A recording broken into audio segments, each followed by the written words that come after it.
Hello नमस्कार साथियों, मैं ज्ञानेंद्र सिंह आप सभी का एक बार फिर से स्वागत करता हूं गैलेक्सी क्लासेस पे। भाई सभी को राम राम, राधे राधे, सत श्री अकाल, आदाब। कैसे हैं आप सभी लोग प्यारे बच्चों? सभी लोग भाई फटाफट लाइव आ जाएं। सेशन की शुरुआत हो चुकी है। जैसा कि आप सभी लोग जानते हैं, आज की जो क्लास है इसमें हम लोग बात करने वाले हैं 30 जनवरी 2023 के शिफ्ट नंबर 2 के बारे में। ठीक है, तो शिफ्ट नंबर 2 में हम लोग देखेंगे कौन कौन से क्वेश्चन आप लोगों के लिए आए हुए हैं। तो देर नहीं करते हैं, शुरू करते हैं। भैया पहला क्वेश्चन आपके स्क्रीन पर क्या आ रहा है? कह रहा है, पहला क्वेश्चन आपके स्क्रीन पर क्या कह रहा है कि 2020 ग्रीष्मकालीन ओलंपिक में कितने देशों ने, यहाँ पे क्या कह रहा है, हिस्सा लिया था। अच्छा, कितने देशों ने हिस्सा लिया था? इसमें अगर आप देखेंगे ध्यान से तो ग्रीष्मकालीन ओलंपिक आप सभी लोग जानते हैं ये कहाँ पे हुआ था? टोक्यो में हुआ था। कहाँ हुआ था? टोक्यो में हुआ था। और इसकी शुरुआत कब हुई थी? इसकी शुरुआत हुई थी आपकी जो है जुलाई में, आई थिंक मुझे याद आ रहा है, जुलाई में करीब करीब जो है 22-23 जुलाई के आसपास इसकी शुरुआत हुई थी, है ना? 22-23 जुलाई या 22 या 23 जुलाई को इसकी शुरुआत हुई थी। एक बार आप कंफर्म कर लेना। 2021 को इसकी शुरुआत हुई थी, क्योंकि कोरोना का वेव चल रहा था इसलिए इसको एक साल शिफ्ट किया गया आगे। इसमें 205 देश और एक देश और, तो 206 देश इसमें जो है भाग लेते हैं टोक्यो ओलंपिक में। ठीक है, चलिए आगे देखते हैं अगला क्वेश्चन। सभी लोग भाई फटाफट लाइव आ जाएंगे। और भैया क्लास को एक बार आप लोग सभी लोग शेयर कर देना जरूर, है ना? क्लास को शेयर जरूर कर देना आप सब लोग एक बार। कह रहा है कि यह दुनिया भर के सभी प्रकार के कंप्यूटरों को जोड़ता है। अच्छा भैया, connect all type of the computer across the world. अब पूरी दुनिया के कंप्यूटर को जोड़ने का काम कौन कर सकता है, आप मुझे बताइए। पूरी दुनिया के कंप्यूटर को जोड़ने का काम कौन कर सकता है? सिवाय एक चीज के, और वो है इंटरनेट। सिवाय एक चीज के, और वो क्या है? इंटरनेट। तो इंटरनेट क्या है? वो पूरी दुनिया के कंप्यूटरों को क्या करता है? कनेक्ट करता है। ठीक है, पूरी दुनिया के कंप्यूटरों को क्या करता है? कनेक्ट करता है। अगला प्रश्न आ जाइए, क्या कह रहा है? Which among the following pair of the ors metal in is correct? अच्छा, कौन सा अयस्क जो है वो जोड़ी जो है गलत है? ओके, ठीक है। ब्रोनाइट, ब्रोनाइट जो है कॉपर का है, सही है। इसके बाद सिनेबार निकल, ना सिनेबार जो है ये निकल का नहीं है बच्चों। सिनेबार जो है ये मरकरी का होता है। किसका होता है? मरकरी का होता है, Hg का होता है, ध्यान रखना। यही आपका गलत हो जाएगा। मैग्नेटाइट लोहे का है, गैलेना सीसा का है, बिल्कुल सही है। सिनेबार जो होता है वो होता है मरकरी का, पारे का होता है। अगला प्रश्न क्या कहता है कि किस संविधान संशोधन अधिनियम के पारित होने के बाद अब यह 6 मौलिक अधिकार हो गए? देखिए बच्चों, पहले कितने फंडामेंटल राइट्स थे? अगर आप देखेंगे तो क्या है, आप बोलेंगे 7। ठीक है, अब प्रेजेंट टाइम में कितने हैं? 6। तो जो 30 आर्टिकल था, आर्टिकल नंबर 30, इसमें अगर आप देखेंगे आर्टिकल 31, माफ कीजिए, आर्टिकल 31 में क्या था? संपत्ति का अधिकार, है ना? संपत्ति का अधिकार। तो संपत्ति का जो अधिकार है इसको समाप्त किया गया। और समाप्त किया गया कैसे? 44th अमेंडमेंट से। और 44th अमेंडमेंट जो हुआ था वो 1978 में हुआ था। जनता पार्टी की सरकार थी, देसाई साहब प्रधानमंत्री थे, तो उसी समय क्या किया गया? इसको समाप्त कर दिया गया। ठीक है, ओके, ठीक। अगला क्वेश्चन क्या कह रहा है? निम्नलिखित में से कौन सी नदी सिंधु नदी की सबसे बड़ी सहायक नदी नहीं है? अच्छा, नदी है, माफ कीजिए, नदी है। क्या कह रहा है? निम्नलिखित में से कौन सी सिंधु की सबसे बड़ी सहायक नदी है? तो अगर आप सिंधु को देखेंगे अगर आप सिंधु को देखें, सिंधु को देखें तो ये जो पूरा रेंज देख पा रहे हैं, ये भारत पाकिस्तान का मिला जुला रेंज है। तिब्बत के पठार से सिंधु नदी निकलती है, और ये आप देखेंगे कश्मीर के एकदम ऊपरी इलाके से होते हुए ये जाकर के कराची के पास, ये कराची के पास जो है, कराची के पास अरब सागर में मिल जाती है सिंधु नदी। ठीक है, और यहीं पर आप देखेंगे एक पर्वतीय नदी है, इससे मिलती है, जिसका नाम है श्योक। और उसके बाद फिर यहाँ से एक रिवर निकलती है, और ये जाकर के मिठानकोट एक जगह पड़ता है। यहाँ पड़ता है क्या? मिठानकोट। मिठानकोट, पाकिस्तान में है मिठानकोट। आपने नाम सुना होगा ना, मिठानकोट, पठानकोट, है ना, बहुत सारे हैं। पठानकोट, कोट राजकोट, राजकोट तो खैर गुजरात में है। तो यहाँ पे ये कौन सी रिवर है? चिनाब। ये कौन सी रिवर है? चिनाब। सी से लिख दे रहा हूँ, चिनाब, ठीक है। अब सभी इसमें आकर मिलती है, जैसे इधर आके इससे मिल गई कौन? झेलम, जे से समझ लेना, झेलम, ठीक है। फिर इसके बाद इससे आकर के रिवर मिल जाती है कौन? रिवर राबी। रिवर राबी मतलब आर। फिर एक रिवर और आकर के मिल जाती है, इसका नाम है सतलज। सतलज का मतलब एस, सतलज। फिर उसके बाद यहीं से आकर के मिल जाती है ब्यास, रिवर ब्यास, ठीक है। तो इस प्रकार आप देखेंगे कि चिनाब जो है वो सबसे लंबी नदी है, किसकी? जो कि इंडस की है, ठीक है। यहाँ पे ध्यान रखना, ठीक है। तो चिनाब में सभी नदियां जाकर मिल जाती हैं फाइनली, और चिनाब जाकर के मिठानकोट में किससे मिल जाती है? सिंधु नदी से मिल जाती है, ठीक है। ओके,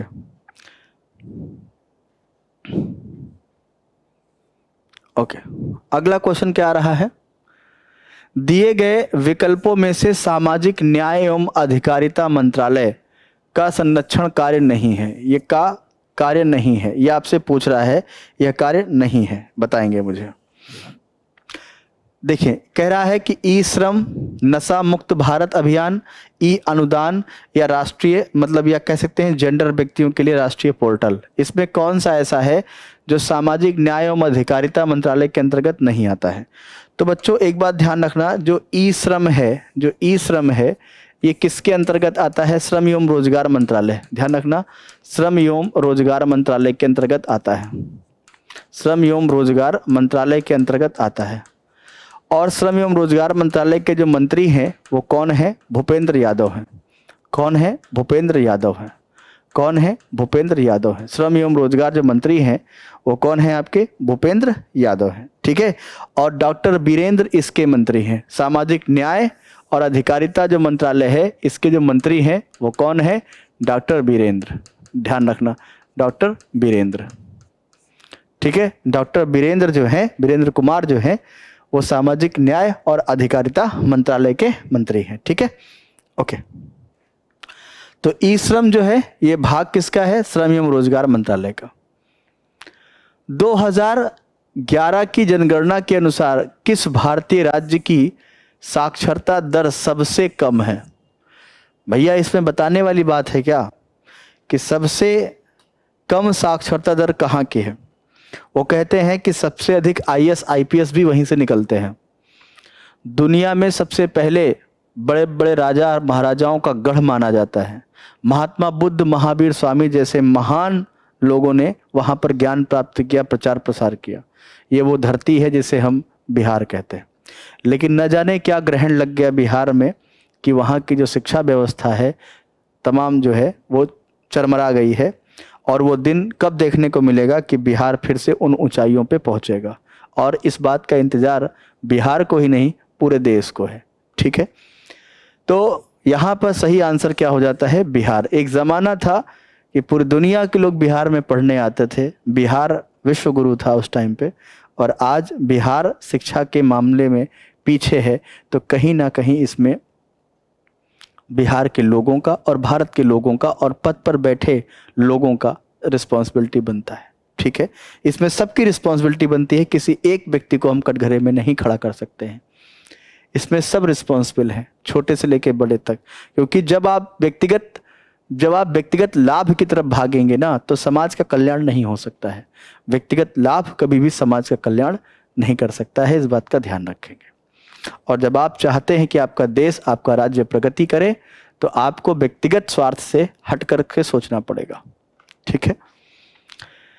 दिसंबर 2022 की बात आ रही है। दिसंबर 2022 तक की स्थिति के अनुसार निम्नलिखित में से कौन भारत के पश्चिम बंगाल राज्य के राज्यपाल हैं? तो पश्चिम बंगाल के राज्यपाल कौन है? पहले देखिए, मैं अगर आप बात करूं तो जगदीप धनखड़ साहब पहले थे, अभी नहीं है, क्योंकि ये क्वेश्चन प्रीवियस ईयर का करवा रहे हैं। तो प्रीवियस ईयर में क्या है, जगदीप धनखड़ उस टाइम पर क्या थे, वहाँ पे क्या थे, गवर्नर थे। और उसके बाद उनको जो है बना दिया गया वाइस प्रेसिडेंट। और उसके बाद वहाँ पे अब वर्तमान समय में क्या हो गए हैं, सीबी आनंद बोस।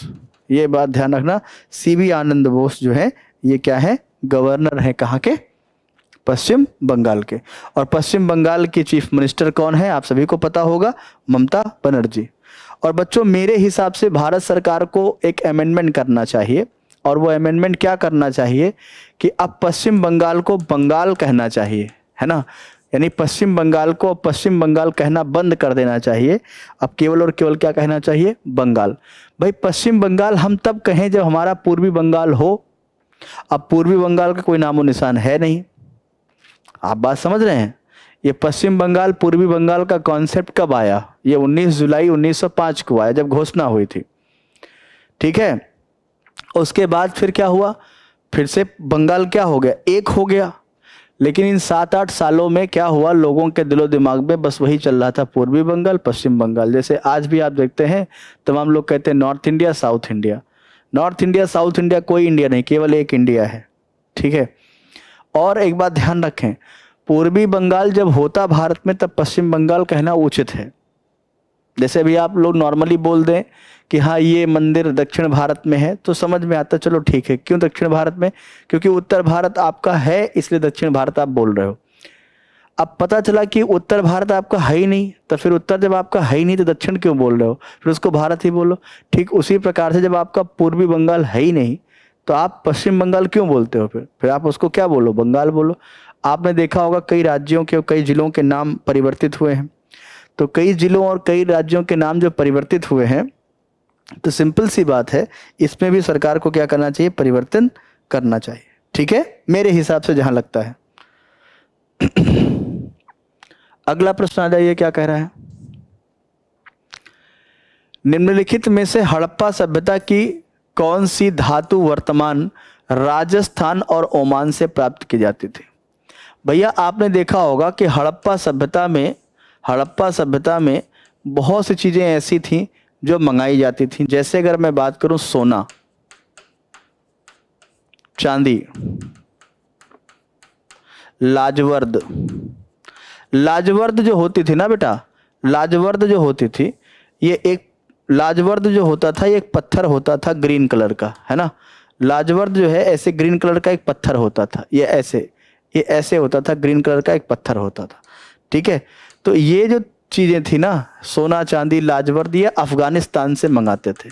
इसमें सोना जो है कर्नाटक से भी मंगाते थे, लेकिन ज्यादातर मात्रा में कर्नाटक नहीं अफगानिस्तान से मंगाते थे, ठीक है। तो तांबा जो है ये मंगाते थे खेतड़ी, आप जानते हैं खेतड़ी पड़ता है राजस्थान के झुंझुनू डिस्ट्रिक्ट में, है ना। राजस्थान के किस जिले में पड़ता है, झुंझुनू में, ठीक है। तो झुंझुनू में खेतड़ी है और खेतड़ी में तांबे का जो है भंडार है, ठीक है, ओके। तो तांबा वहीं से मंगाते थे। चौथी पंचवर्षीय योजना, तो पहली बात तो आप ये ध्यान रखें, चौथी पंचवर्षीय योजना, आपने एक चीज नोटिस किया होगा मेरे बच्चों, देखो प्रीवियस ईयर पढ़ने से फायदा क्या हो रहा है, 5 ईयर प्लान से 1 क्वेश्चन 2 क्वेश्चन आता है और क्लासिकल डांस से 1-2 क्वेश्चन आता है, तो 2 चीज तो कन्फर्म है आपका, 2 चीज तो कन्फर्म है आपका, ठीक है। तो चौथी पंचवर्षीय योजना ये शुरू हुआ था 1969 से लेकर 74 के बीच में। अब आपसे क्या कह रहा है कि चौथी पंचवर्षीय योजना के दौरान क्या हुआ था, आप सभी लोग जानते हैं 1971 में इंडिया पाकिस्तान का वॉर हुआ था, इंडिया पाकिस्तान वॉर हुआ था, इंडिया और पाकिस्तान का वॉर हुआ था, इस बात का सभी लोग ध्यान रखेंगे, ठीक है ना। हाँ, हालांकि इसके पहले भी पाकिस्तान भारत का युद्ध हुआ था सन 65 में, भारत चीन का युद्ध 1962 में हुआ था। तृतीय विश्व युद्ध तो अभी हुआ नहीं है, तृतीय विश्व युद्ध अभी हुआ नहीं है, और प्रथम विश्व युद्ध 1914 से लेकर 1918 तक रहा है। अगला क्वेश्चन, बथुकम्मा जो कि एक फूल उत्सव है, फ्लावर फेस्टिवल है, निम्नलिखित में से किस राज्य में मनाया जाता है, यह आपसे पूछ रहा है, कहाँ मनाया जाता है। बथुकम्मा जो कि एक फ्लावर उत्सव है, कहाँ मनाते हैं, जल्दी से आप सब लोग मुझे कमेंट में बताएंगे कहाँ मनाया जाता है, किस स्टेट में मनाते हैं। इसका सही आंसर क्या हो जाता है जी, तेलंगाना। क्या हो जाएगा जी, तेलंगाना, ठीक है। इसका सही आंसर क्या हो जाएगा, तेलंगाना, ठीक है। आंसर करते रहेंगे सभी लोग। अगला क्वेश्चन क्या कह रहा है, भारत में औद्योगिक नीति संकल्प पहली बार कब पारित किया गया था? औद्योगिक नीति संकल्प पहली बार भारत में कब पारित किया गया था? बताएंगे? जल्दी से कमेंट बॉक्स में आ जाइए, जल्दी से कमेंट करिए बच्चों, जल्दी से बताएं भाई क्या होगा इसका सही आंसर। औद्योगिक नीति, देखिए भैया, अगर मैं बात करूं, सरकार ने इंडस्ट्रीज को लेके जो पॉलिसीज बनाई थी वो 1956 में बनाई थी, जिसको बोलते हैं कंपनी एक्ट। लेकिन इसमें क्या कह रहा है, पहली बार इसको पारित कब किया गया था? बनाना और पारित करना दोनों में अंतर है। तो ये पारित किया गया था 1948 में, ठीक है ना। आज़ादी मिलने के तुरंत 5-7 महीने के भीतर जो है ये बनाया गया था औद्योगिक नीति। अगला क्वेश्चन क्या कह रहा है, संसद के निचले सदन, मतलब निचले सदन का मतलब क्या होता है? लोकसभा। सदस्यों की अधिकतम संख्या कितनी होगी, यह बात यहां पे की जा रही है। तो ध्यान रखना, लोकसभा में अधिकतम सदस्यों की संख्या डिसाइड की गई है 552। ध्यान रखना, कितनी? 552 अधिकतम संख्या डिसाइड की गई है, 552, ठीक है। जिनमें वर्तमान में आपके कितने हैं? 543 मेंबर हैं, ध्यान रखेंगे इस बात का। तो 552 यहाँ पे क्या हो जाएगा? आपका सही उत्तर हो जाएगा। जबकि 250 किसके लिए है? राज्यसभा के लिए है, राज्यसभा के लिए। अब इसमें क्या होते हैं? 238 क्या होंगे? इलेक्टेड होंगे और 12 क्या होंगे? नॉमिनेटेड होंगे। शिक्षा, विज्ञान, कला, साहित्य क्षेत्र से क्या होंगे? नॉमिनेटेड होंगे, ठीक है, ओके। क्वेश्चन नंबर 14 क्या कहता है? क्वेश्चन नंबर 14 क्या कहता है? काम और अवकाश, काम मतलब वर्क, अवकाश मतलब लीव, छुट्टी, गतिविधियों में से कुशलता पूर्वक और प्रभावी ढंग से कार्य करने के लिए, स्वस्थ रहने के लिए, बीमारियों का प्रतिरोध करने और आपातकालीन स्थितियों से निपटने के लिए शरीर के क्षमता के रूप में परिभाषित कीजिए। क्या यार, मतलब कहने का मतलब ये है, ये कह रहा है कि इसमें से कौन सा ऐसा फिटनेस है जिसकी वजह से आपको काम करने में थकान नहीं लगती है, आप हमेशा स्वस्थ रहते हैं, आप बीमारियों से भी लड़ते रहते हैं। इसमें कौन सी चीज़ है? तो भैया शारीरिक फिटनेस, फिजिकल फिटनेस। तो फिजिकल फिटनेस इसीलिए आप देखें सुबह शाम लोग दौड़ लगाते हैं, जॉगिंग करते हैं, जिम ज्वाइन करते हैं, है ना, जिम करते हैं। तो इससे क्या होगा? शरीर स्वस्थ रहेगा, बीमारियों से आप दूर रहेंगे, और जब शरीर स्वस्थ रहेगा, बीमारियों से दूर रहेंगे, तो आपका मस्तिष्क भी ठीक से काम करेगा। अब पता चला आप बीमारियों से ग्रस्त हैं तो जीवन जी नहीं पाएंगे आप। बीमारियों से ग्रसित व्यक्ति जीवन जी नहीं पाता है। कह रहे हैं ई कृष्णा अय्यर कृष्ण शास्त्रीय नृत्य शैली से संबंधित है। बच्चों एक बात ध्यान रखना, ई कृष्णा अय्यर जो है, इनको कहा जाता है कि इन्होंने एक ऐसे क्लासिकल डांस को ऊंचाइयों पे पहुंचाया जो कि कहीं ना कहीं जो है छिप गया था या अंधकार में चला गया था या लोग उसको भूल चुके थे। ई कृष्ण अय्यर जी ने उस शास्त्रीय नृत्य को आगे बढ़ाने का काम किया था, और वो है भरतनाट्यम, जो कि कहाँ का है? तमिलनाडु का है। इनके ही योगदान से ये जो है भरतनाट्यम और ऊंचाइयों पे पहुंचा। मतलब इसके पहले भरतनाट्यम था, ऐसा नहीं है कि नहीं था, लेकिन जो ऊंचाइयां मिलनी चाहिए थी, जो फेम मिलना चाहिए था, वो ई कृष्ण अय्यर के प्रयासों से ज्यादा मिला। अगला क्वेश्चन क्या कह रहा है? राष्ट्रीय आय, ओके। सी मतलब क्या होता है? घरेलू खपत। सी मतलब क्या होता है? घरेलू खपत, यानी कि consumption by the consumer. C मतलब क्या होता है? Consumption by consumer, conjunction by consumer, ठीक है। जी का बताना है, जी का क्या होगा? आई मतलब निवेश व्यय। निवेश व्यय का मतलब क्या होता है? Investment by business, investment by business. और जी का मतलब क्या होता है? Spending by government. यहाँ पे क्या हो जाएगा? स्पेंडिंग बाय गवर्नमेंट या गवर्नमेंट एक्सपेंडिचर, ठीक है। जी मतलब क्या होता है? गवर्नमेंट एक्सपेंडिचर, ठीक है ना। एक्सपेंडिंग बाय गवर्नमेंट, या फिर कह सकते हैं गवर्नमेंट एक्सपेंडिचर, सरकारी व्यय। ठीक है, तो इसको हम कैसे निकालते हैं, y is equal to C plus I plus G plus N X. ये ठीक है, इस तरह से।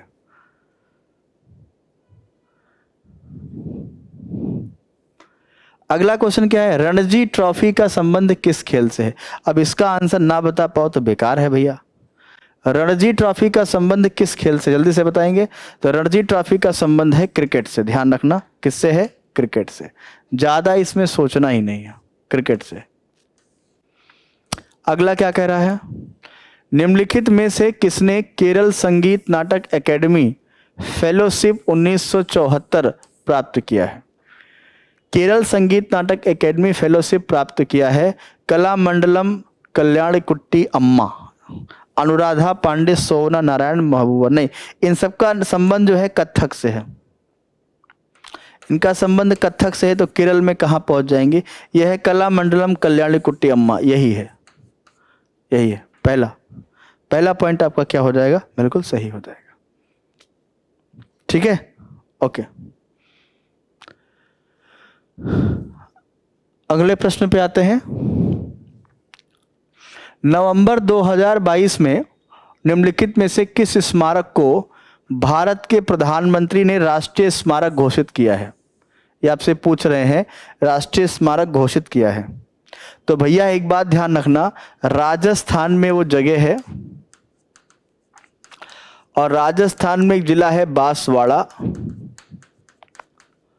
और वहीं पर वो एक सैनिक स्मारक है। ध्यान रखना, सैनिकों के सम्मान में बनाया गया है, सैनिक स्मारक है, सैनिकों के सम्मान में बनाया गया है, और उसी जगह का नाम है मानगढ़। ध्यान रखना, मानगढ़ धाम, मानगढ़ धाम। बच्चों एक बात ध्यान रखना, एक मानगढ़ धाम है जो कि राजस्थान बांसवाड़ा में है, और एक यहां लिख दे रहा हूं, एक है मनगढ़ धाम, एक है मनगढ़ धाम, मनगढ़ धाम। ये मनगढ़ धाम जो है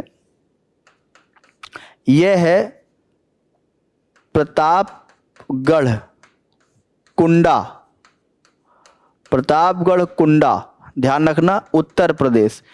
यहां पे है मनगढ़ धाम, ठीक है ना, मनगढ़ धाम प्रतापगढ़ कुंडा में है। लेकिन ये मानगढ़ धाम है जो कि आपका कहाँ है, राजस्थान बांसवाड़ा। एक सैनिक स्मारक है जो कि मानगढ़ धाम को इन्होंने राष्ट्रीय स्मारक घोषित किया है, नेशनल मॉन्यूमेंट्स घोषित किया है। ठीक है, महात्मा गांधी जनवरी में भारत लौटे। ध्यान रखना, महात्मा गांधी जो है जनवरी में लौटे थे 1915, यानी गांधी जी 7 जनवरी 7 जनवरी नहीं भैया, 9 जनवरी आता है इतिहास में। गांधी जी जो है 9 जनवरी 1915 को भारत पहुंचे थे। और एक बात ध्यान रखना, इन्हीं के आगमन में 2003 से प्रतिवर्ष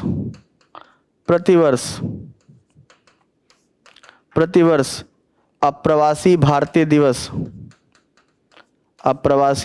दिवस मनाते हैं। भारतीय दिवस, अप्रवासी भारतीय दिवस मनाया जाता है 2003 से। ठीक है, तो ये 1915 में आए थे गांधी जी। कहाँ से, साउथ अफ्रीका से आए थे, इस बात का ध्यान रखेंगे। आइए देखते हैं इसमें हिंदी में क्या क्वेश्चन है।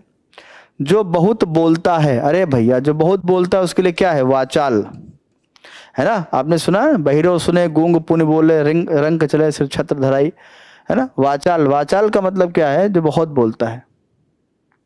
वाचाल का मतलब जो बहुत बोलता है। निम्नलिखित में से किस वाक्य में उत्तम पुरुष सर्वनाम संबंधी अशुद्धियां हैं। अच्छा, उत्तम पुरुष सर्वनाम संबंधी अशुद्धियां हैं। देखिए क्या है, हमारे गांव यहां से 200 मील दूर हैं। हमारे गांव नहीं होगा, हमारा गांव, पहला ही गलत निकल गया यहाँ पे। मुझे दिन में 3 बार जूस पीना होता है, मेरा नाम राहुल है, मुझे कल दिल्ली जाना है, यानी पहला ही आपका गलत है। उत्तम पुरुष हमारे नहीं होगा, हमारा हो जाएगा। अगला प्रश्न आ जाए, निम्नलिखित शब्द के सही पर्यायवाची शब्द का चयन विकल्पों में से कीजिए। सोना, आप मुझे बताएंगे सोना क्या होगा इसका सही आंसर? जल्दी से आप लोग मुझे बताएंगे सोना का पर्यायवाची क्या होता है? स्वर्ण होता है और कंचन भी होता है, कनक भी होता है, इस बात का ध्यान रखेंगे, कनक भी होता है। अगला प्रश्न आ जाइए, तिनकों का घर, तिनकों का घर वाक्यांश के लिए इनमें से उपर्युक्त शब्द कौन सा है? बताएंगे। तिनकों का घर, बताओ भाई। तिनकों का घर, जो तिनकों से बने हुए घर हैं उनको क्या कहते हैं? आरसी, महल, कुटज या उटज? जल्दी मुझे बताएंगे।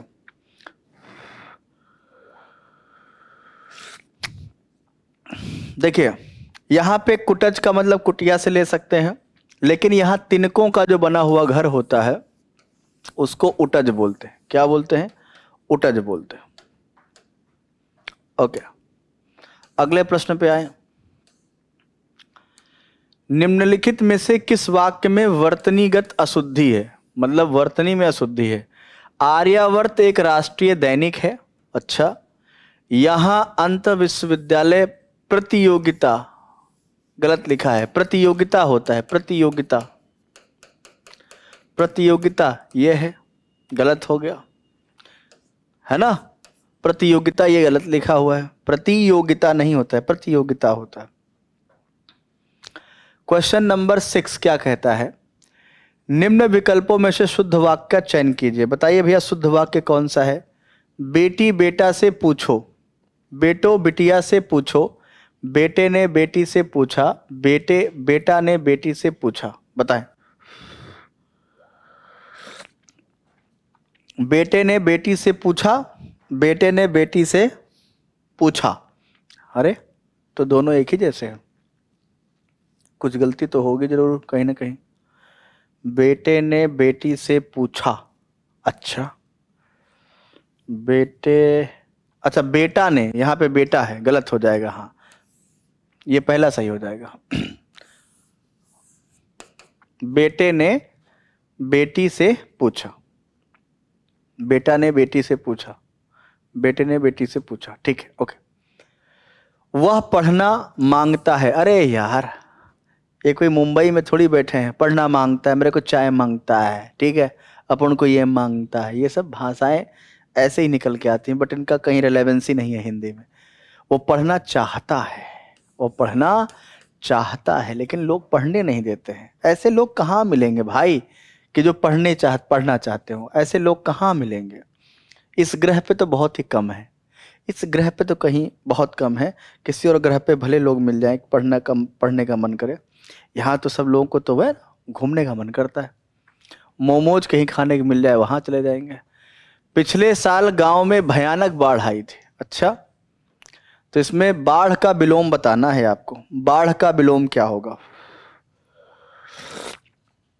बाढ़ का विलोम क्या होगा बच्चों? जल्दी से मुझे बताएंगे भैया। बाढ़ का विलोम तो दोनों होता है, सूखा अकाल दोनों होता है, लेकिन थोड़ा सा अंतर क्या है इसमें, थोड़ा सा अंतर मैं बता दूं। अकाल का मतलब यह होता है कि जब सूखे की वजह से कोई पैदावार ना हो और लोग मरने लगे, भूख प्यास से लोग मरने लगे, तो उसको अकाल कहते हैं। लेकिन जब केवल सूखा पड़े, लोगों की मौत ज़्यादा ना हो, तो उसको अकाल नहीं कहते। तो सूखा जब पड़ता है तो दैट इज विलोम ऑफ बाढ़, फ्लड। अगला क्वेश्चन क्या कह रहा है? निम्नलिखित में से अपेक्षा का अर्थ नहीं होता है। अपेक्षा का अर्थ क्या नहीं होता बताए? अपेक्षा कहते हैं ना, हमें आपसे ये अपेक्षा नहीं थी। अपेक्षा का मतलब आशा होता है, ठीक है। अपेक्षा का मतलब आवश्यकता होता है, अपेक्षा मतलब इच्छा होता है, विचार नहीं होता है। अपेक्षा का मतलब विचार नहीं होता है, इस बात का ध्यान रखेंगे। अपेक्षा का मतलब आवश्यकता होता है, इच्छा होती है, आशा होती है, लेकिन विचार नहीं होता है, ध्यान रखेंगे। अगला क्वेश्चन, लताओं से आच्छादित रमणीय स्थान लताओं से, लताओं मतलब पेड़ पौधों से, मतलब चारों तरफ घने जंगल हो और वहां कोई दिव्य जगह हो जहां आदमी उठे बैठे, उसे क्या कहते हैं? जंगल तो नहीं कहेंगे उसको, पहली बात तो ध्यान रखें, उसको निकुंज बोलेंगे। आपने देखा होगा बहुत से बाबाओं की कुटिया ऐसी होती है जहां आसपास खूब ढेर सारे पेड़ पौधे होते हैं, बड़ा अच्छा लगता है वहां बैठने पे, बड़ा शांत माहौल रहता है। अमराई जो आम का बाग हो, बट का मतलब बट वृक्ष, जंगल मतलब जंगल, है ना, जहाँ झाड़ियों से लेके बड़े बड़े पेड़ तक हों। राम ने केबल, केबल नहीं होता, यही तो गलती पकड़ ली हमने, देखो आगे पढ़ने जरूरत ही नहीं है। वर्तनी क्या है? केबल, केबल, यहीं पे क्या है? वर्तनी है इसकी, यहीं पर इसकी वर्तनी क्या है? गलत हो जाती है। अगला प्रश्न क्या कह रहा है? अगला प्रश्न, 1 और 11 होते हैं। 1 और 1 तो जनरली क्या होता है? 2 होता है, लेकिन कहते हैं ना 1 और 11 होते हैं। इसका मतलब कहीं ना कहीं ये किसकी बात कर रहा है? ग्रुप की बात कर रहा है, संगठन की बात कर रहा है। तो संगठन में शक्ति होती है। 1 और 11, एक कार्य के 2 लाभ नहीं, संगठन में शक्ति। 1 और 11 होते हैं, मतलब संगठन में शक्ति होती है। निम्नलिखित मुहावरे का उपयुक्त अर्थ क्या होगा? खून का घूंट पीना, खून का घूंट पीना, बताइए। खून का घूंट पीना, बताइए क्या होगा? खून का घूंट पीना का मतलब क्रोध दबाना, मतलब गुस्सा तो आ रहा था लेकिन गुस्सा मैंने किया नहीं, क्रोध तो आ रहा था लेकिन मैंने क्रोध किया नहीं, तो क्रोध को दबाना खून का घूंट पीना बराबर होता है। मैं रविवार के दिन, भैया जब रविवार बोल दिया है तो के दिन बोलने की जरूरत ही नहीं है। रविवार जब बोल दिया है तो के दिन बोलने क्या जरूरत है भाई? रविवार, रविवार का दिन तो है ही है। मैं रविवार तुम्हारे घर आऊंगा, ठीक है, इसमें रविवार को, हाँ ऐसा हो सकता है, रविवार को यहां पे ये कह सकते हैं, रविवार को, मैं रविवार को तुम्हारे घर आऊंगा, यहां पे के दिन का हटा के को कर सकते हैं, रविवार को तुम्हारे घर आऊंगा, ऐसा कर सकते हैं, ऐसा आप कर सकते हैं। आइए अगला क्वेश्चन क्या है? बसन के 2 अर्थ, सुंदरकांड में पढ़ा होगा, जब हनुमान जी लंका दहन करते हैं तो कहते बसन हीन नहीं सोह सुरारी, सब भूषण भूषित बर नारी। तो बसन हीन नहीं सोह सुरारी, अरे मतलब लोगों के पास कपड़े तक नहीं बचे थे कि भगवान की पूंछ में वो कपड़े बांध लगा सके, है ना, तेल बोर पट बांध, है ना, अट्टहास कर गरजो, तब कभी बड़ लाग आकाश, पढ़ा होगा आप लोगों ने।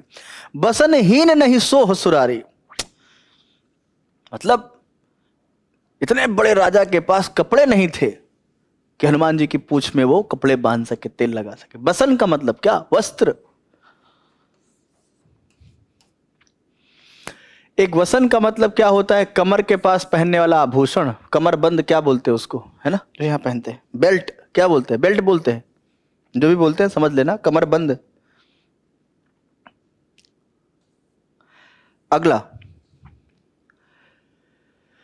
चलिए देखते हैं क्या कह रहा है भैया। एक छोटा सा प्यारा सा एक गद्यांश है, फिल इन द ब्लैंक्स है, देखते हैं क्या है। परिश्रम, परिश्रम का द्वार है, उन्नति का द्वार है भैया। परिश्रम जो है उन्नति का द्वार है। परिश्रम क्या है? उन्नति का द्वार है, अवनति का नहीं। परिश्रम उन्नति का द्वार है, परिश्रम उन्नति का द्वार है। मनुष्य के सहारे ही विकसित अवस्था तक पहुंच सकता है। तो किसके सहारे? परिश्रम। मनुष्य परिश्रम के सहारे ही विकसित अवस्था तक पहुंच सकता है। मनुष्य परिश्रम के सहारे ही विकसित अवस्था तक पहुंच सकता है, विकसित अवस्था तक पहुंच सकता है। उसी के सहारे, उसी के सहारे उसने अन्न उपजाया, उसी के सहारे उसने अन्न उपजाया, तकनीकी का विकास किया। ध्यान रखना, तकनीकी का विकास किया। कॉलेज का विकास नहीं होता है, स्कूल का, कारखाने का विकास नहीं होता, इसकी स्थापना होती है। तकनीकी का विकास किया, तकनीकी का विकास किया, तकनीकी का विकास किया जिसके सहारे आज यहाँ जगमगाती सभ्यता चल रही है। ठीक है, सभ्यता चल रही है। मन रहित से किया गया परिश्रम, ध्यान रखना, ध्यान रखना, मन और बुद्धि, ध्यान रखना, मन और बुद्धि, मन और बुद्धि से किया गया परिश्रम ही परिश्रम कहलाता है। बिना मन के काम बेकार होता है। मन और बुद्धि से किया गया परिश्रम ही परिश्रम कहलाता है। परिश्रम ही परिश्रम कहलाता है। परिश्रम करने वाला मनुष्य सदा सुखी रहता है। परिश्रमी व्यक्ति का जीवन क्या होता है? नम्रता से पूर्ण होता है, सौम्यता, दीनता, स्वाभिमान से पूर्ण होता है। परिश्रम करने वाला व्यक्ति क्या होता है? स्वाभिमानी होता है। वो भीख नहीं मांगेगा, वो किसी से सहायता नहीं मांगेगा, उसको अपने मेहनत और अपने परिश्रम पर गर्व है। वो परिश्रम करेगा, मेहनत करेगा, ठीक है, और उससे वो उन चीज़ों को प्राप्त करेगा जिन चीज़ों को वो प्राप्त करना चाहता है। ठीक है, तो प्यारे बच्चों, इस कहानी से यही सीख मिलती है कि परिश्रम जब आप करेंगे तो दो बेनिफिट होगा। पहला, परिश्रम करते समय आपको किसी की बुराई नजर नहीं आएगी। पूछो क्यों? क्योंकि आप अपने काम में इतने व्यस्त रहेंगे, किसी के अंदर कोई कमी आपको ढूंढने का मौका नहीं मिलेगा। और दूसरी चीज है कि वो परिश्रम करते करते आप कब निखर जाएंगे ये आपको भी मालूम नहीं चलेगा। ठीक है, तो आप अपने आप को बनाने में इतना समय लगा दीजिए कि किसी की बुराई में आपको टाइम ही ना मिले। तो बेटा, व्यक्ति को छिद्रान्वेषी नहीं होना चाहिए। छिद्रान्वेषी का मतलब जो छोटी छोटी चीज़ों को अन्वेष करता है, देखता है, खोजता है या लोगों के अंदर सोचता है, ये सब नहीं होना चाहिए। आदमी को अपने बारे में और सद्विचारों के बारे में सोचना चाहिए। ठीक है, हमेशा अच्छी नियत रखनी चाहिए, कभी गलत नियत नहीं रखनी चाहिए। एक बात ध्यान रखना, जीवन का एक मूल मंत्र जान लीजिए, एक नियत बना लीजिए, किसी का बुरा मत सोचिए, बस किसी का बुरा मत सोचिए, ना किसी का बुरा करिए जीवन में, और जो कुछ भी आप करना चाहते हैं वो सब करिए, बस किसी का बुरा मत करिए, ना बुरा सोचिए। विश्वास मानिए, आप कभी भी असफल नहीं होंगे। ठीक है, इन्हीं शुभकामनाओं के साथ आज की क्लास यहीं पे समाप्त करते हैं। मिलते हैं कल की क्लास में नए एसएससी जीडी के नए क्वेश्चन के साथ। ओके बच्चों, अब एग्जाम बहुत नज़दीक आपका आ चुका है, तो तैयारी करते रहे खूब अच्छे से। ठीक है ना, अब तो उंगलियों पे दिन बचे हैं, है ना, मेहनत करिए। ओके, थैंक यू, जय हिंद।